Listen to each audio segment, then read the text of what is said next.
मौसम तक चैनल आप देख रहे हैं। मैं हूं देवेंद्र त्रिपाठी। नमस्कार, स्वागत है आप सभी का इस बुलेटिन में। यह है नेशनल वेदर बुलेटिन। इसमें बात 13 सितंबर के पूरे भारत के मौसम की, देश भर का मौसम पूर्वानुमान हम जानेंगे इस वीडियो में। दोस्तों, मॉनसून सिस्टम एक के बाद एक बन रहे हैं बंगाल की खाड़ी में और उनकी मेहरबानी से देश के कई राज्यों पर बारिश जारी रहेगी। ये बारिश मैं कहूँगा कि 50-50 हो सकता है कि 50% क्षेत्रों के लिए ये बारिश लाभप्रद हो और 50% क्षेत्रों के लिए ये बारिश नुकसान का कारण भी बन सकती है। वजह यह है कि बहुत जगहों पर अब फसलें मैच्योर हो रही हैं और ऐसे में बारिश, और वो भी हवाओं के साथ तेज़ बारिश, नुकसान का कारण बन सकती है।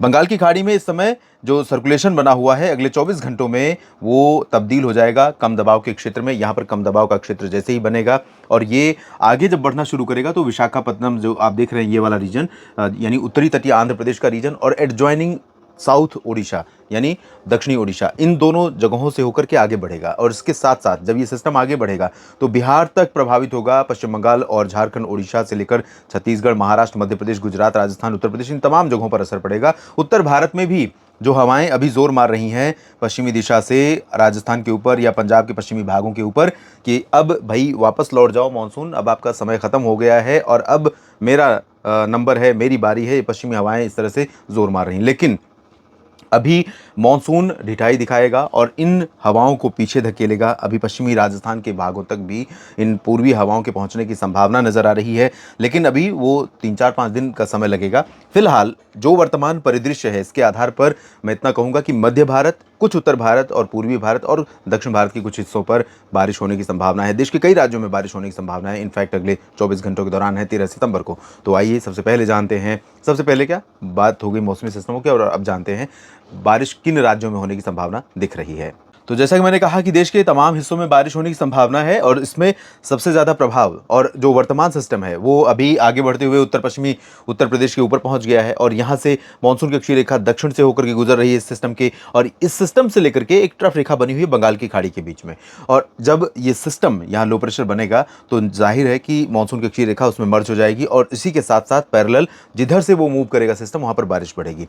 अगले 24 घंटों के दौरान 13 सितंबर के दिन अनुमान ये है कि मध्य भारत से शुरुआत करूंगा मैं, क्योंकि सबसे अधिक वर्षा वाला रीजन यही रहेगा अगले 24 घंटों के लिए। यहाँ पर छत्तीसगढ़ और ओडिशा में फिर से बारिश रिवाइव करेगी। और यहाँ पर छत्तीसगढ़ से किसी मित्र ने पूछा था और बहुत ही मार्मिक सवाल था उनका कि काफ़ी दिनों से बारिश नहीं हो रही है, फसलें सूख रही हैं। तो मुझे लगता है कि कई सारे ज़िले ऐसे हैं, कई पॉकेट्स उत्तर के हैं, कई पॉकेट्स दक्षिण दक्षिण के हैं जहाँ पर बारिश कम हो रही है छत्तीसगढ़ में। लेकिन छत्तीसगढ़ उन राज्यों में से है जहाँ पर इस बार काफ़ी अच्छी बारिश हुई है स्प्रेड के हिसाब से देखें तो, और गैप नहीं रहा है लंबा। और अगले 24 घंटों के दौरान इन दोनों राज्यों में, ओडिशा और छत्तीसगढ़ में, व्यापक वर्षा दक्षिण से लेकर उत्तर तक संभावित है अधिकांश जगहों पर। इसके बाद मध्य भारत में बाकी जगहों की बात करें तो विदर्भ का रीजन, विदर्भ में अभी तक नागपुर और चंद्रपुर तथा आसपास के भागों पर बारिश हो रही थी। विदर्भ में बारिश हुई है आज भी, और धीरे धीरे अब ये बादल पश्चिम की तरफ भी बढ़ेंगे तो अकोला, अमरावती, वर्धा, यवतमाल और इधर चंद्रपुर के साथ साथ भंडारा, गोंदिया, इन सभी भागों में कई जगहों पर वर्षा होने की संभावना है। इंटेंसिटी हल्की से मध्यम के साथ कुछ स्थानों पर भारी वर्षा की हो सकती है। मराठवाड़ा में भी बारिश की गतिविधियां बढ़ेंगी। नांदेड़, बीड़, जालना, हिंगोली में कई जगहों पर हल्की से मध्यम और संभाजीनगर में हल्की बारिश होने के आसार हैं।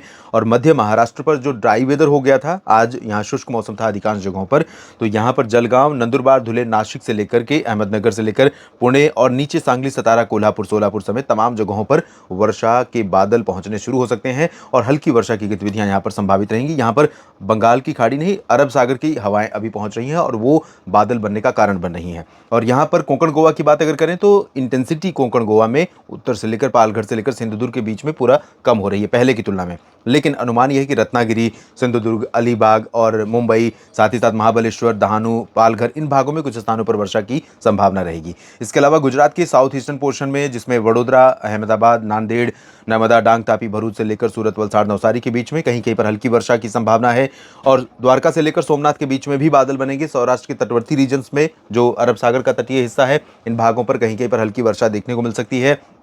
बाकी उत्तर पूर्वी और कुछ कच्छ रीजन में फिलहाल ड्राई वेदर रहेगा। इसके अलावा मध्य भारत में मध्य प्रदेश की बात अगर करें तो मध्य प्रदेश पर फिर से बारिश बढ़ रही है। इससे पहले आपने देखा था पूरब से बारिश आई थी, पश्चिम तक गई और उसके बाद उत्तर की तरफ बारिश बढ़ी, और अब उत्तर की तरफ और पश्चिम की तरफ कम हो रही है, लेकिन पूरब की तरफ फिर से बढ़ रही है और धीरे धीरे बारिश इसी तरह से मूव करने वाली है। तो आने वाले 24 घंटों के दौरान अनुमान यह है कि बैतूल से लेकर भोपाल और सागर के लेकर टीकमगढ़, ग्वालियर तक इन पोर्शन में कई जगहों पर वर्षा होगी। इसके पश्चिम की तरफ अगर हम देखें तो शिवपुरी, श्योपुर, गुना और भोपाल के पश्चिम में अशोकनगर, शाहजहाँपुर समेत खरगोन, खंडवा, बुरहानपुर, अलीराजपुर, धार, इंदौर, उज्जैन, देवास, रतलाम, नीमच, मंदसौर, इन सभी भागों में मामूली बारिश की उम्मीद अगले 24 घंटों के लिए। तेज बारिश नहीं होगी। 24 घंटों के बाद थोड़ा सा बारिश यहां पर बढ़ती हुई नजर आ सकती है जब लो प्रेशर सिस्टम आगे लैंड की तरफ बढ़ेगा। इस बीच पूर्वी क्षेत्रों में अगर देखें तो यहां पर खजुराहो, पन्ना, सागर, सतना, रीवा, सीधी, सिंगरौली, उमरिया, कटनी, शहडोल, अनूपपुर, डिंडोरी, मांडला, बालाघाट, होशंगाबाद, छिंदवाड़ा, नरसिंहपुर में भी बारिश हो सकती है। जबलपुर में भी वर्षा की संभावना रहेगी, लेकिन इंटेंसिटी अगर देखें तो बहुत भारी बारिश की इंटेंसिटी यानी हैवी रेन के चांसेस नहीं है। हल्की से मध्यम वर्षा इस पूर्वी रीजन में कई जगहों पर देखने को मिल सकती है। इसके बाद बात दक्षिण भारत के क्षेत्रों की करते हैं। तेलंगाना में कई स्थानों पर वर्षा की संभावना नजर आ रही है। हैदराबाद, रामागुंडम और ऊपरी इलाकों में ज्यादा वर्षा के चांसेस हैं दक्षिणी भागों की तुलना में, लेकिन हैदराबाद में, खम्मम में तमाम जगहों पर वर्षा यहां पर हो सकती है। उत्तरी तटीय आंध्र प्रदेश में कई जगहों पर अच्छी बारिश की संभावना रहेगी, हल्की से मध्यम बारिश के साथ कुछ स्थानों पर भारी वर्षा का स्पेल देखने को मिल सकता है। इधर आंध्र प्रदेश का रायलसीमा, तमिलनाडु, यहां पर ड्राई वेदर रहेगा अधिकांश जगहों पर, लेकिन छिटपुट बारिश हो सकती है। और तटीय तमिलनाडु के भागों में पंबन, तंजावुर, कडलूर, चेन्नई, पुदुचेरी, इन सभी क्षेत्रों में कुछ स्थानों पर वर्षा देखने को मिल सकती है। सेलम और कोयंबटूर में भी बारिश हो सकती है।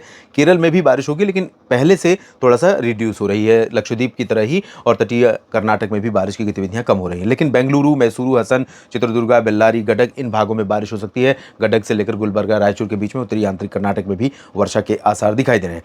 पूर्वोत्तर और पूर्वी भारत की बात करें तो झारखंड में बारिश की गतिविधियां काफी कम हो गई थी, लेकिन फिर से झारखंड में बारिश बढ़ रही है। हालांकि ये सिस्टम काफी तेजी से इधर से निकलेगा, तो पूर्वी भारत के क्षेत्रों में बहुत सस्टेन्ड रेनफॉल के चांसेस नहीं है, यानी लगातार कई दिनों तक वर्षा होने की संभावना नहीं है। मेनली जो अफेक्टेड रीजन होगा वो मध्य भारत होगा, और इसके अलावा जो इसके आसपास के क्षेत्र हैं, जैसे उत्तर प्रदेश हुआ, कुछ राजस्थान का हिस्सा, कुछ हरियाणा तक भी बारिश पहुंच सकती है, उत्तराखंड तक बारिश पहुंच सकती है, बिहार, झारखंड, पश्चिम बंगाल प्रभावित होंगे ही। तो यहां पर फिलहाल अगले 24 घंटों के दौरान रांची, पश्चिमी सिंहभूम, डाल्टनगंज, जमशेदपुर, देवघर, दुमका समेत जमशेदपुर समेत तमाम जगहों पर वर्षा की संभावना है। और बिहार में भी कई जगहों पर बारिश होगी।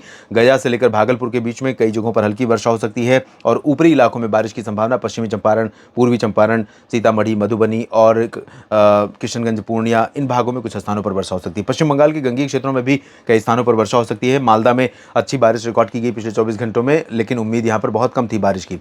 लेकिन इस सिस्टम के कारण जो हवाओं का फ्लो यहाँ पर बढ़ा और यहाँ पर कन्वेक्टिव क्लाउड्स बने, और इस वजह से यहाँ पर तेज बारिश रिकॉर्ड की गई। सिलीगुड़ी, जलपाईगुड़ी, दार्जिलिंग से लेकर गैंगटोक तक तमाम जगहों पर वर्षा सिक्किम और उपहिमालय पश्चिम बंगाल में भी संभावित है। पूर्वोत्तर भारत में संभावित है। असम में, नागालैंड, मणिपुर, मिजोरम, त्रिपुरा में, मेघालय और अरुणाचल में भी कई जगहों पर वर्षा होने के आसार नजर आ रहे हैं। इसके बाद बारी उत्तर भारत की। उत्तर भारत में जो बारिश वाले रीजन होंगे अगले 24 घंटों के लिए वो है उत्तर प्रदेश और उत्तराखंड मेनली, लेकिन हिमाचल प्रदेश और जम्मू कश्मीर को भी रूल आउट नहीं कर सकते, क्योंकि जम्मू कश्मीर में आप देखिए इसी तरह से मॉडल कल भी दिख रहा था, और पिछले 24 घंटों में जो बारिश रिकॉर्ड की गई है वो जम्मू में काफ़ी बड़ा आंकड़ा है, 83 mm रेनफॉल रिकॉर्ड की गई है। ये मेरे लिए बहुत सरप्राइजिंग था, और मैंने इसको क्रॉस चेक किया कई जगहों पर कि ये डेटा सही है कि नहीं है। तो जो भी सोर्सेज हैं अभी अवेलेबल, सब जगह पर यही दिख रहा है। अगर आप जम्मू से देख रहे हैं ये वीडियो तो ज़रूर बताएं कि किस तरह की बारिश हुई थी पिछले 24 घंटों में, यानी कल सुबह 8:30 बजे से आज 12 सितंबर की सुबह 8:30 बजे के बीच में कितनी वर्षा रिकॉर्ड की गई थी। अभी फिलहाल जम्मू कश्मीर में लाइट रेन होगी, कई जगहों पर हो सकती है। श्रीनगर, गुलमर्ग, काजीगुंड, पहलगाम से लेकर जम्मू, कटरा, उधमपुर तक बारिश की संभावना है, और यहाँ धर्मशाला, डलहौजी, ऊना से लेकर शिमला तक कई जगहों पर वर्षा के आसार हैं। इंटेंसिटी हल्की से मध्यम रहेगी, बहुत हैवी रेन नहीं होगी, लेकिन शिमला में भारी स्पेल भी आ सकता है। तो टूरिस्ट के तौर पर अगर आप यहाँ पर भ्रमण कर रहे हैं तो थोड़ा सतर्क हो जाइए, रिस्क रहेगा, और स्थानीय पर लोगों के लिए भी बहुत रिस्की वेदर रहेगा ज़रा से भी बारिश बढ़ती है तो इस समय। और उत्तराखंड में इंटेंसिटी हैवी रेन की रहने वाली है, देहरादून से लेकर ऋषिकेश, हरिद्वार, मसूरी, नैनीताल, पंतनगर में। और उत्तर प्रदेश में मध्य और पूरब में जौनपुर और प्रतापगढ़ से लेकर के, और इधर गोरखपुर से लेकर अयोध्या, और आगे की तरफ बढ़ते जाएंगे तो अमेठी, रायबरेली, बाराबंकी और लखनऊ, कानपुर नगर, कानपुर देहात, फतेहपुर, बांदा, चित्रकूट, कौशाम्बी, महोबा, झांसी, ललितपुर, एटा, मैनपुरी, आगरा, बरेली, शाहजहांपुर, मेरठ, मुरादाबाद, मुजफ्फरनगर, इन सभी भागों में कई स्थानों पर व्यापक वर्षा हो सकती है। वाराणसी से गोरखपुर के बीच का जो हिस्सा है, यहाँ पर जैसे ये जो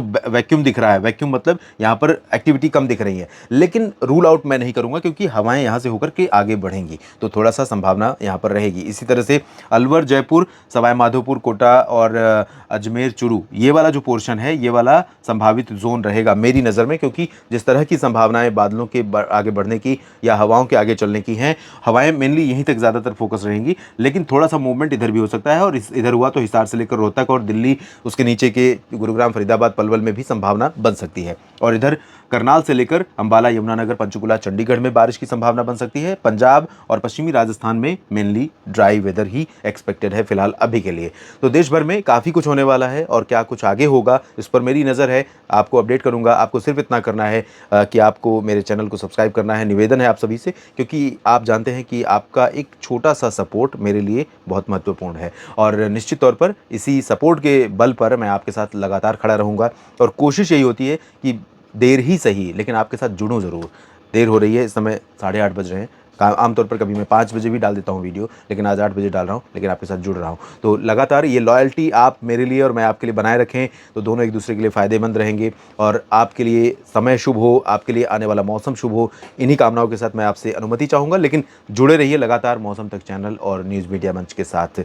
जानकारियाँ ठीक लगती हैं तो लाइक और शेयर ज़्यादा से ज़्यादा संख्या में ज़रूर करें। आप सभी का दिल से शुक्रिया।